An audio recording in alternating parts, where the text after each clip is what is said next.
Hey guys, welcome back to AZ Triumphster. There's Micah in the background. What are you working on? I'm making lugs to attach the tubing so that way we can extend the frame back with a faux hardtail. Nice. Cool. Yeah, so that's what we're doing. We're beginning stages of the rear, call it half of the hardtail motorcycle KZ400. So it's early, we're getting caffeinated, and this video will become more articulate as the hours go by.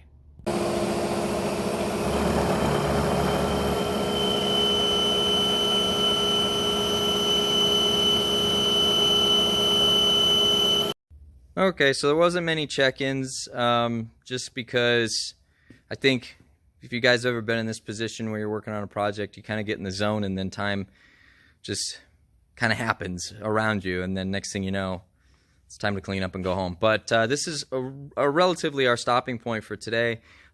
We figured out the length, what the ultimately what the wheelbase is going to end up being, the bend back here, our angles, which all line up beautifully. We also figured out the bend that is going to take place here to connect to the backbone and where it's going to connect. And I think all we're going to do is cut a hole in that for this backbone to drop into in its particular position. But yeah, a lot of today was just kind of putting this up, looking at it, taking it off, making an adjustment, and just doing that over and over and over, right? Yeah, basically lots of figuring out right now, and then we got a lot of the stuff figured out, and then we're next step to start tacking it all together and make it work. Well, I think from here, we're just gonna kind of have this be a stopping point as far as the video goes, and it'll pick back up when we start again, and just not make multiple short videos, but one that kind of gets us to a certain point, probably when this is tacked together. So we'll be back here in 5, 4, 3, 2, and 1. We're back. Hey now, whoa, that's the next step. That's not this step. All right, so this is a bit close up here, but ultimately what we did is we took these two rear bends and moved them to a tabletop. And take it over. Tell me what we did. So I got these weld tables here, so all the holes are perfectly square. So we use that to put it on the table, make sure these were perpendicular and parallel.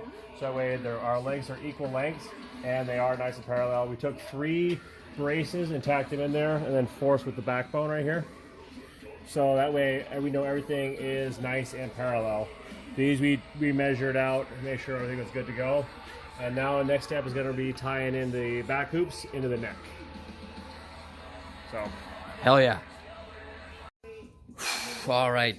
So, a couple rock stars and a large pizza later. We've made quite a bit of progress. When I say we, like, I did a lot of the whole visual, like, is this line up? And then Micah did all the heavy lifting. He stepped away for just a quick second, but I'm going to get you guys a closer look at where we're at.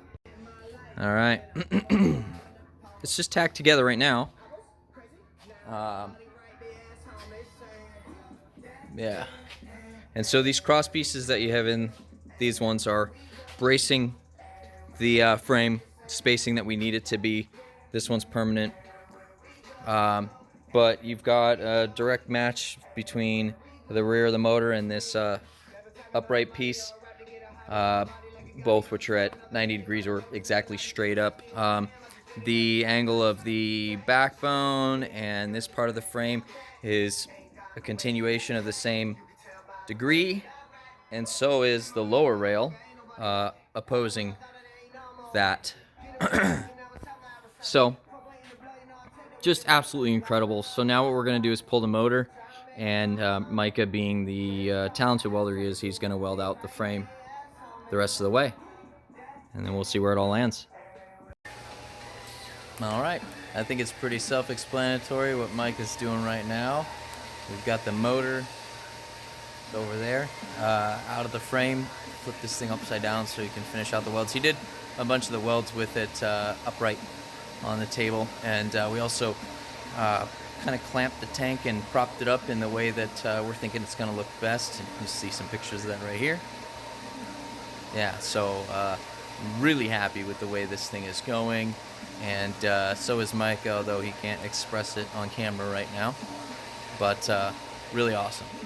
All right, so yeah, we and when I say we, I actually participated this time. I think this was your side. Yes.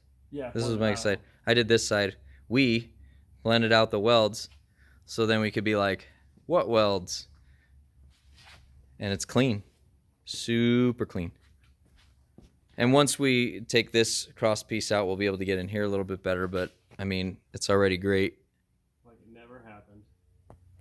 That's what I'm saying. What welds? So I think Micah and I agree that we're just going to cut this stupid thing off because it's in the way. It's annoying, and we don't need it. We'll make a new one.